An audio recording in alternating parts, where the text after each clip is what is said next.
The man sitting across from me had broken into 61 homes before anyone put handcuffs on him. He wasn't nervous. He wasn't ashamed. He leaned back in that chair like he was explaining a job he'd been good at, because he had been. 3 states, 6 years, caught once, mostly by accident. The detective who finally got him told me something afterward that stuck. He said this man never picked a hard house, not once. In 6 years of working neighborhoods up and down the eastern seaboard, he never had to. There were always enough easy ones. My name is Ray Decker. I spent 24 years in corrections and law enforcement, the last 11 running a threat assessment unit where my job, my actual job, was understanding how people who cause harm think before they do it.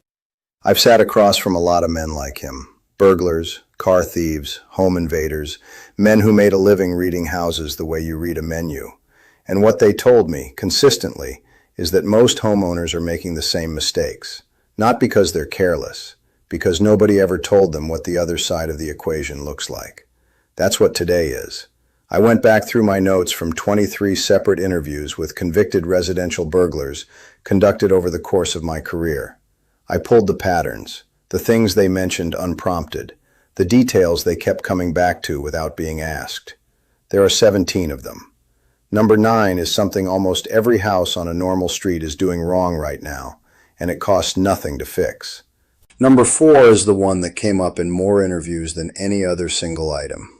And number 1 is the thing that made the man with 61 break-ins tell me, without me even asking, that he'd cross the street rather than walk past it. We're counting down. Let's start at 17. Number 17 is the package problem, and it came up in interview after interview in a way that surprised me the first time I heard it, because it sounds almost too simple. Packages on the porch. Not one package is nothing, but 2 packages, 3 packages, one of them with a shipping label that's starting to curl at the corner because it's been sitting in the afternoon sun. That's a clock, and a burglar walking your street reads that clock instantly. What it tells him is simple. Nobody has come to this door in at least 2 days, maybe 3. And if nobody's come to the door in 3 days, the question he's already asking is whether anybody's coming back at all. One of the men I interviewed put it plainly. He said he'd walk a street looking for the pile. That's what he called it, the pile. Didn't matter what was in the boxes. Didn't matter what the house looked like otherwise. The pile told him the house had gone quiet. The fix costs nothing. Get a neighbor, a friend, anyone you trust to grab your deliveries if you're going to be away more than a day. Or route packages to a pickup locker at the post office or a retailer near you. A porch that clears itself every single day says someone is home and paying attention. That's all it needs to say. Number 16 is overgrown cover, and this one is about what your landscaping is doing for the wrong person. Every burglar needs 2 things at the point of entry, time and concealment. Your landscaping gives him the second one for free.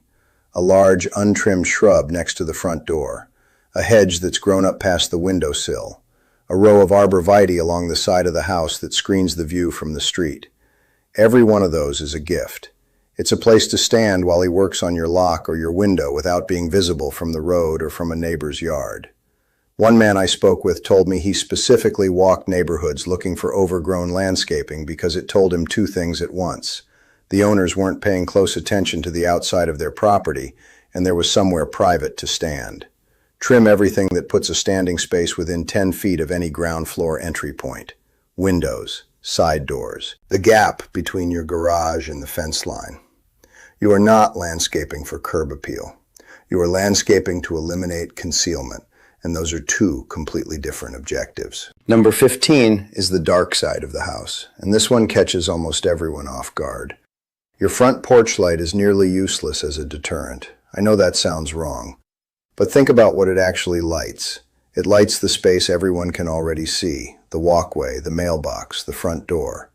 What it doesn't light is the side of the house, the back corner, the stretch of yard between the fence and the garage, the recessed nook next to the side entrance nobody uses.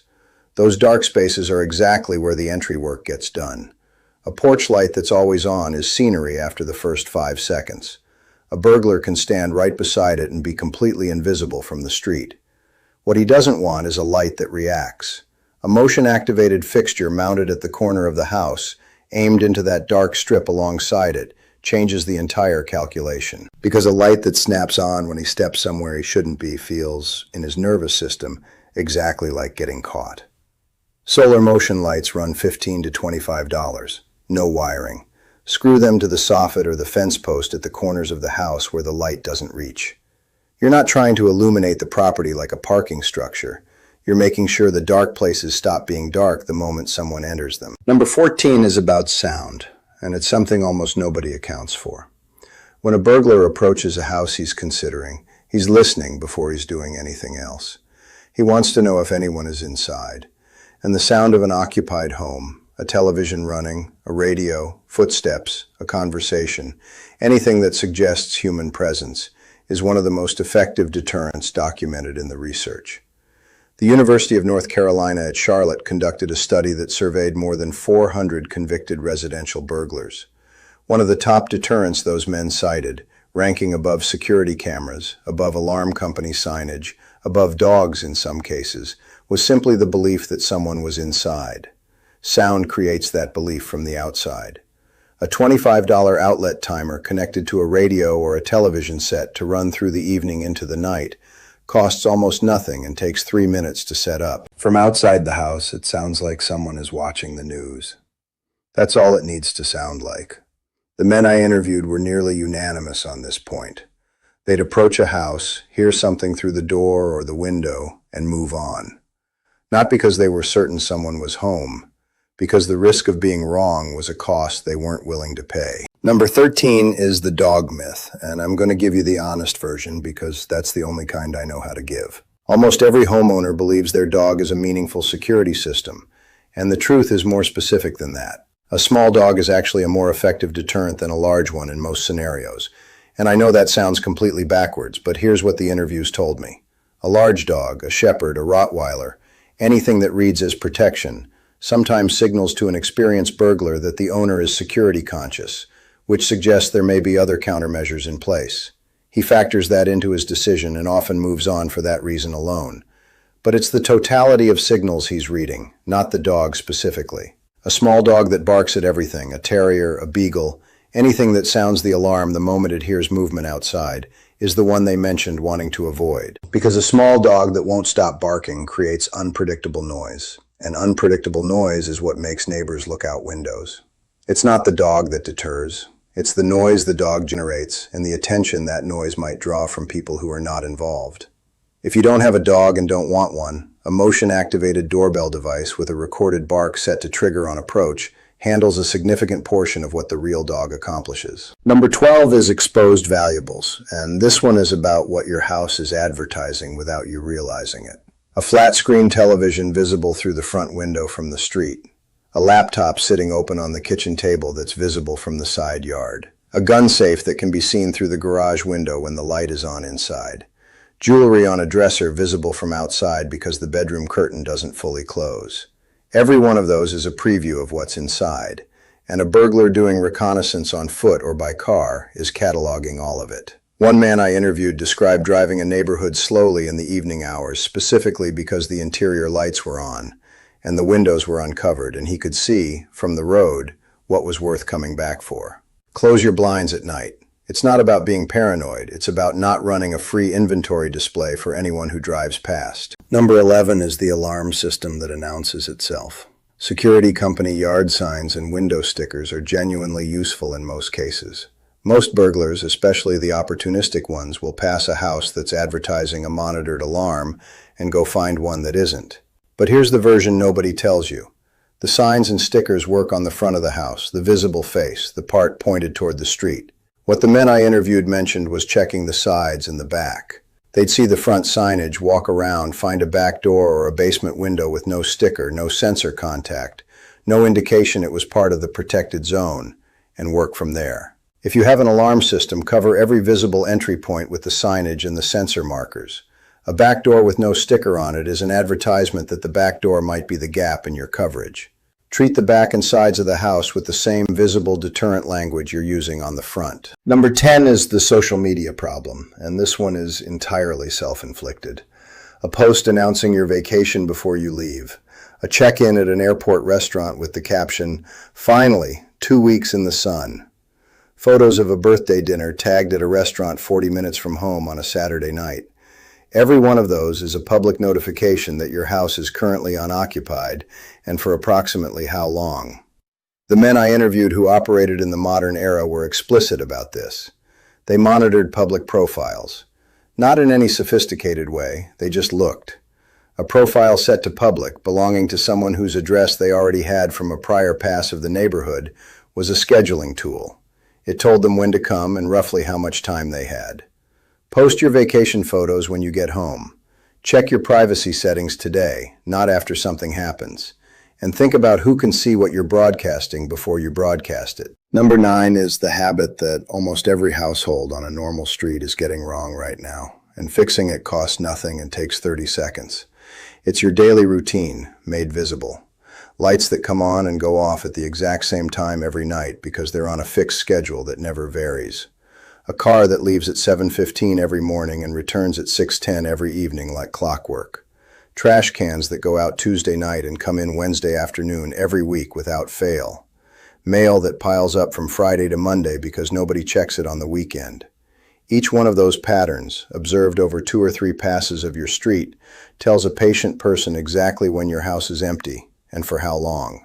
One of the most experienced men I interviewed told me he'd walk a neighborhood 3 times before he made a move. Not to look at the house, to learn the schedule.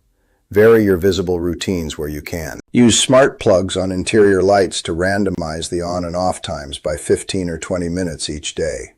Ask a neighbor to take your trash cans in if you're going to miss a week. Small irregularities in a routine signal active occupation better than any piece of hardware you can buy. Number 8 is the garage door, and it gets overlooked because people don't think of it as a door. They think of it as a large mechanical object.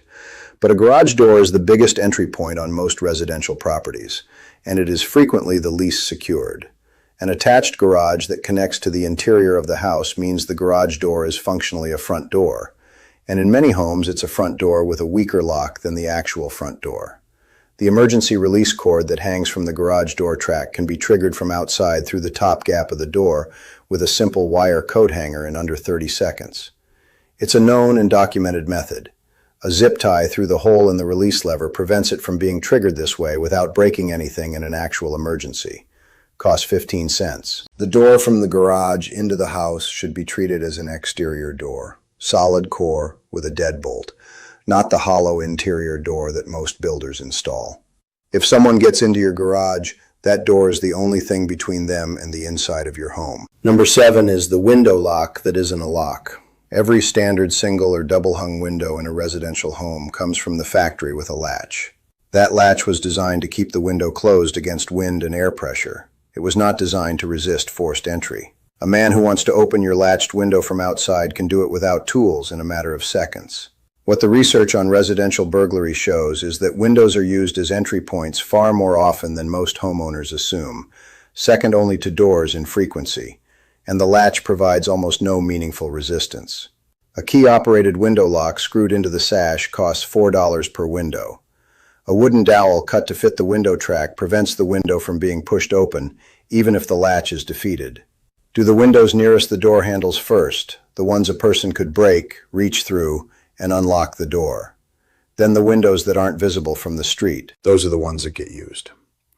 Number 6 is poor exterior lighting on a timer versus motion. And we talked about motion activation for dark corners earlier, but this point is different and worth making separately.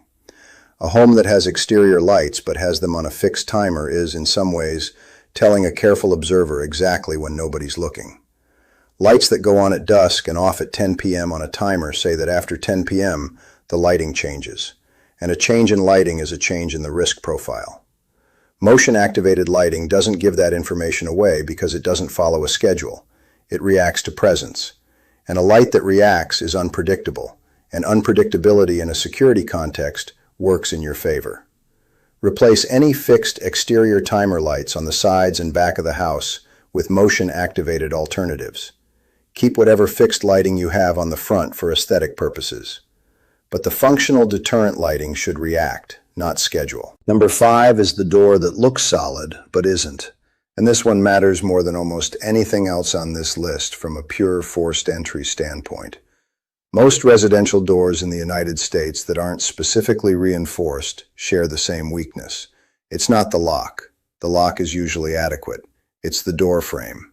The strike plate, the metal plate on the frame where the bolt seats, is typically held in place by screws that are 3/4 of an inch long, 3/4 of an inch into soft pine framing. One solid kick to the area of the strike plate defeats that installation in most cases. It doesn't matter what the lock rating is. The frame gives before the lock does. A $3 package of 3-inch screws used to replace the existing strike plate screws drives past the soft pine casing and into the structural framing of the house. That single change converts a door that fails on the first kick to one that can resist sustained force. Do every exterior door. It takes 20 minutes with a screwdriver and costs less than a cup of coffee per door. Number 4 is the one that came up in more of my interviews than any other single item, and you can address it tonight for under $6. It's the sliding glass door. Most sliding glass doors in residential homes operate on a simple latch system and roll on a track.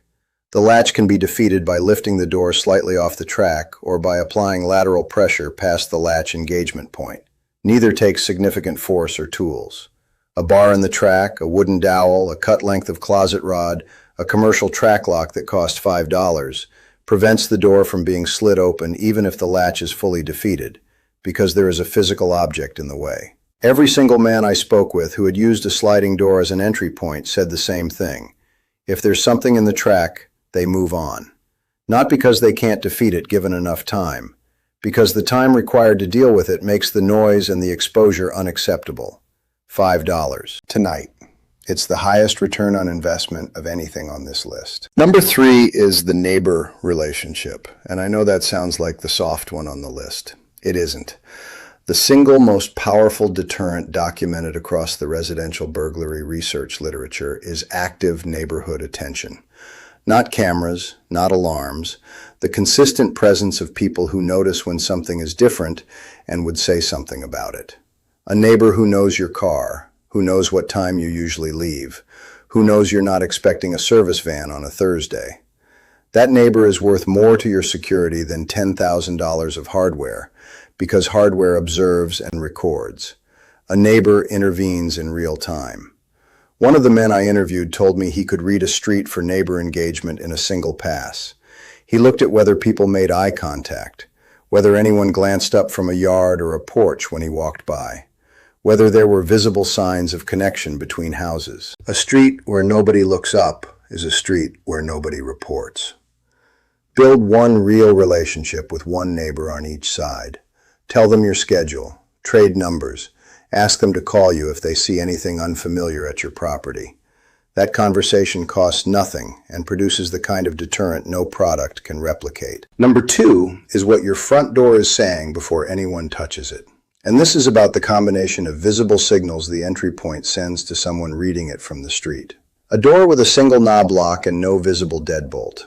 A door frame with visible gaps or damage that hasn't been repaired. A door with a mail slot that allows a person to see or reach into the entry area. A door with decorative glass panels directly adjacent to the lock that a person could break and reach through. Any one of these in isolation is a manageable risk. In combination, they're a summary statement.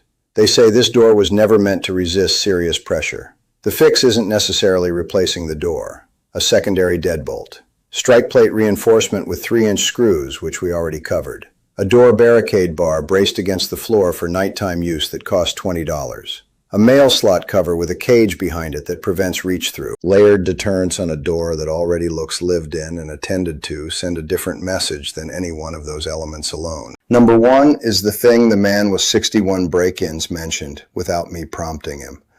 I'd asked him what would make him leave a street without trying anything, and he leaned forward and said it without hesitating. Signs of someone who already knows what he knows. He meant a house that had done the things a person does when they understand how the selection process works.